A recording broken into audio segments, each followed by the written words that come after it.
Nick, it's some place to bring up. 1 year with Wigan Athletic for you out here in La Cala. You've had a few days out. How's it been? Yeah, we're really fortunate. The club was able to bring us to this place here. I mean, weather's fantastic, training facilities are excellent, hotel is great, and it's just a nice build into what will be a very tough season. It's a good place to get the players together as well, isn't it? There's a lot to be said for bringing the whole squad together just in one place, isolated for a few days. Yeah, I think one of the gaffer's mantras really is, about team spirit. He obviously encourages it. We had a lot last year. It's easy team spirit though when you're winning and everything's going well. But to have the lads here together for a week, close conditions, 2 sessions a day, but with downtime as well for the players. It's excellent. It's really good. It's been really beneficial for us coming here. As I mentioned, 1 year for you with Wigan Athletic. How have you found this year? I mean, thoroughly enjoyed it. Being involved in the squad that's won the league. We've had the best defensive record in the league. I think club record clean sheets. But that for me is a culmination of lots of things. The gaffer's ethos is our defending starts in the front. I don't think our goalkeepers would say that last season they were overly worked, but when they were called upon, each and every one that played performed. And that's from Christian, who obviously played a big part. Jamie, when he came in, certainly didn't put a foot wrong. Owen played earlier in the season against Blackpool in the Cup. So it was a real positive season, sort of all round, and one that we obviously look back on with great memories. But we've obviously got to think about moving forward and kicking into the Championship, which, as I say, will be a tough season. It's Gabbiadini, and it's brilliantly saved by Walton. Goalkeeper on loan from Brighton and Hove Albion travelled a long way to his left with a very strong hand to keep that out. Christian obviously coming back. That's a big bit of business for the club, that wasn't it? Lucky enough for us, they've decided that this is probably the best place for him. Successful season last year. He obviously did League 2 the previous season with Luton, League 1 last season with us, and now he's got an opportunity to play us trade in the Championship. And for me, as a young goalkeeper, and people forget he's only 22, he's shown great maturity in his game, and let's hope that he can show that plus his talent this year in the Championship. It's such a proud moment for you though to see him with the Golden Glove last year, the other keepers as well. It was really nice actually. There's a photo of you with all of them, and it was like a proud dad with the children graduating. Yeah, you're making me feel old, please don't say the proud dad, because mentally I'm still in my 20s. So no, listen, it is a proud moment, but for me that was a proud moment for the goalkeeping group as a whole, because you're only as good as the people pushing behind you. Now I think when Christian came back, he fully expected to sit on the bench for a couple of games, because Jamie Jones has done absolutely nothing wrong. I think he had 9 clean sheets in 15 games. So we knew that bringing Jamie to the club, we were looking for a very able, let's say deputy. I don't want to say backup, because he's certainly not a backup, and that's very disrespectful. But Jamie showed in every single game that he played that he's more than capable. I wouldn't lose a wink of sleep if Jamie Jones had to play in the Championship for us this year.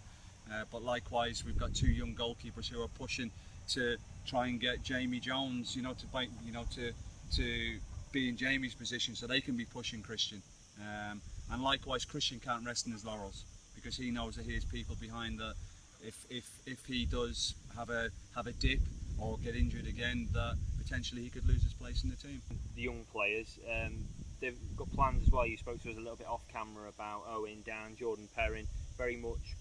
We've got 5 goalkeepers, but there's a plan for each of them. Yeah, there is. I mean, lucky enough this season we're part of a reserve league or a development league.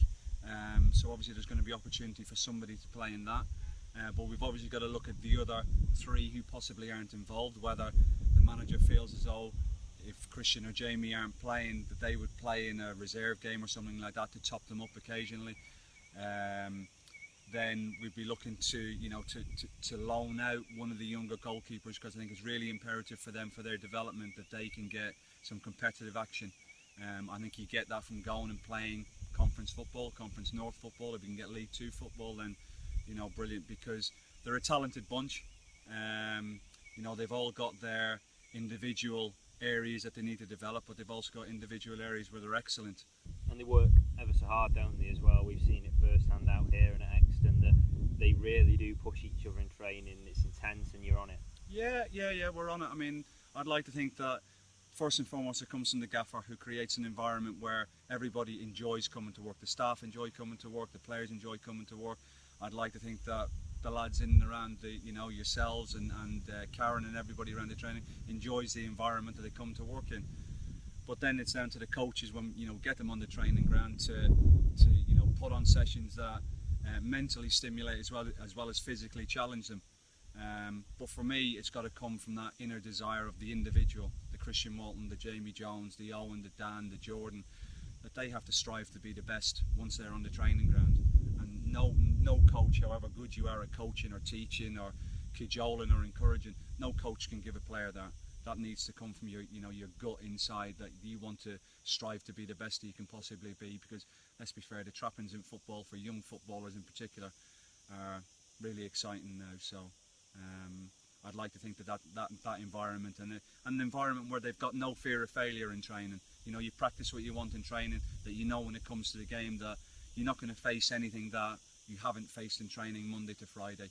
I think we're meticulous as a staff in our approach to games. We look at the opposition, we look at their strengths and weaknesses. For me, particularly with the goalkeepers, we look at their strikers, their wingers, how they cross it, where they cross it from. And as we build into the game at the weekend, we really focus down and knuckle down on the real important bits that they're going to face at the weekend. You mentioned the training. They obviously have been working hard out here. Does it differ in pre-season to what they would do week to week? I think slightly. Not so much as in years gone by when it was a real slog pre-season. I think you can see that the modern day footballer knows that he's got to come back fit. So I think the initial first couple of days of testing when they come back in gives you a gauge of where they're at in comparison to the end of last season. And my philosophy with the goalkeepers is, as long as they come back fit and able to train, we will just do our goalkeeping sessions as normal. If anybody feels as though they need topping up physically, there's stuff we can do at the end of training. But for me, you get the quality in first. We're looking for quality rather than quantity.